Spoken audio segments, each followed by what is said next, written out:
first started on this project, I was invited to sit in on this workshop, and there were these marine ecologists, industrial partners, terrestrial-based scientists that work with agriculture, and I was sat on this panel listening to how they were going to solve this problem about sustainable aquaculture. It was really nice being a fly on the wall, listening to these guys pull this work together, which is actually a really complex bit of science. It was interesting for me because then I had to sort of present where I'm coming from and how I might communicate their scientific research through music.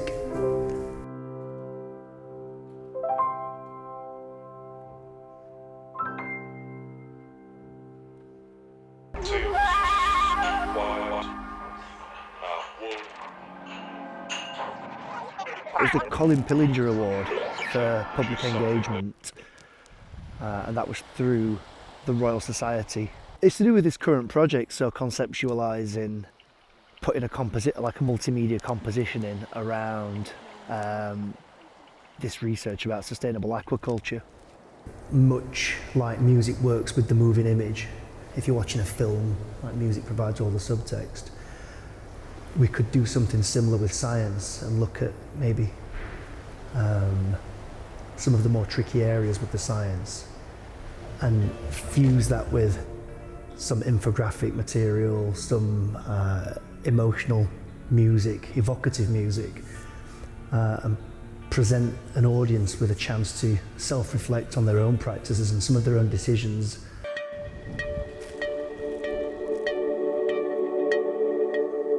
You were telling me about Richard's PhD. We were having a coffee in Salamanca Place over breakfast, and we had this kind of epiphany. This is what we need to do. We need to work on aquafeed, and we literally ran back to your office, didn't we? We ran back. We went to the whiteboard and we started scribbling on the whiteboard, and we literally wrote this research grant proposal in 3 hours, maybe. And it was about a day later, we were in Taruna for a different meeting to go and meet Katrina McLeod, and we were talking to Chris, who was the head of was the head of the aquaculture facility. Yeah, and still is. And we told them about the idea, and they both kind of sat bolt upright. Katrina was just like, "This is brilliant," and that's where the "be careful what you wish for" idea came from. And Chris, what did he call this? A new paradigm, a game changer.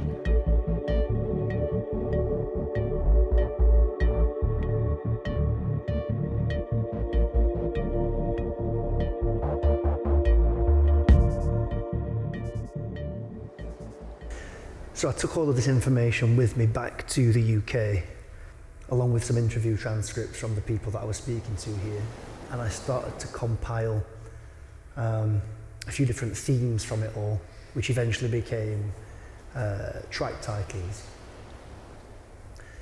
which was nice because then I was able to sort of, kind of approach like doing a film or a TV programme. I started to create the music for that purpose. That's the process that the three of us went through when we were kind of conceiving of what we might do for the performance that you and the piece of music you've written. We threw lots of ideas around, didn't we? And the workshop that you presented at kind of fueled lots of discussion points.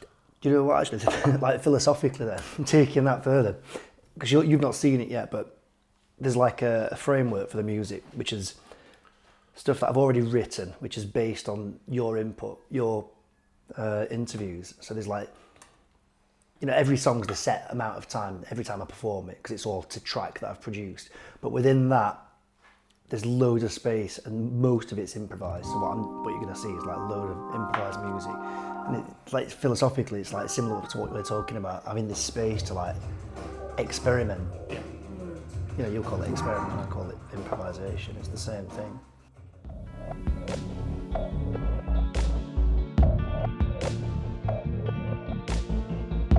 Any medium you can use to bring and involve scientists in their communication is crucial. It's the whole point of... It helps you reflect back on the science too. Like for me, it affects how I think about things in a way that I didn't anticipate, really. And I think it changes how you communicate, not just out with the academic community, but also as a scientist.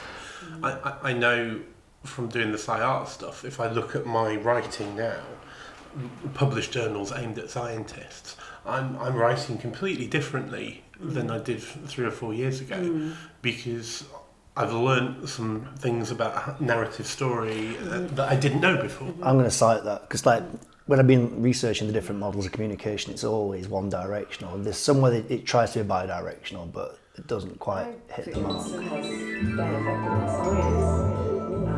What I'm really interested in is seeing how that actually can affect how people view a particular scientific problem.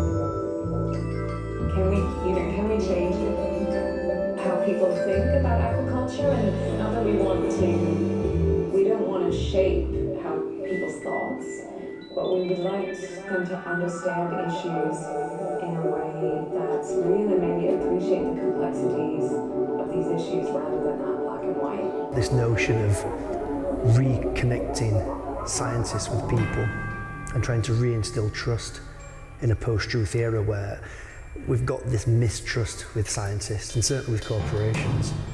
So that's what this piece of music aims to do, really, is to explore some of those ideas and create a shared space for dialogue, for people to think about these things and discuss it moving forward.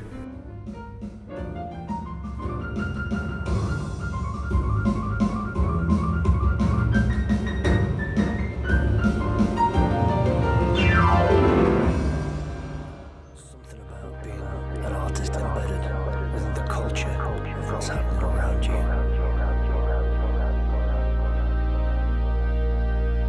Something in our culture.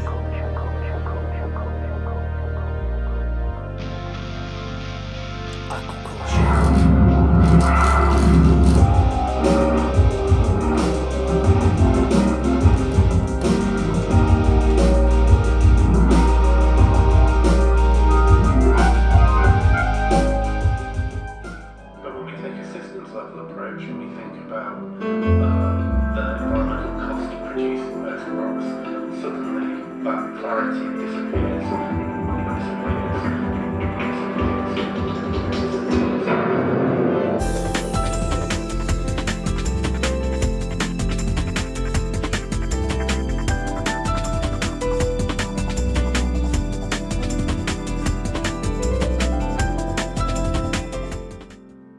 I love the idea that bringing creativity and meeting art with science can, through this piece of music and the visual, which has just blown me away today because I'd heard the music before, but to see it overlaid with the visuals was even more impactful. How important this is as a message carrier for us to be able to share with people the complexity of aquaculture, complexity of the human condition that needs aquaculture as part of many systems that enable us to live and grow and be part of the world. I love the way he's really made it accessible to speak to your heart and to recognise that you can have high-level thinking alongside deep emotion and connect the two and reflect on the two. You know, the amazing things that I'd felt and thought about listening to that music, I was full of more questions.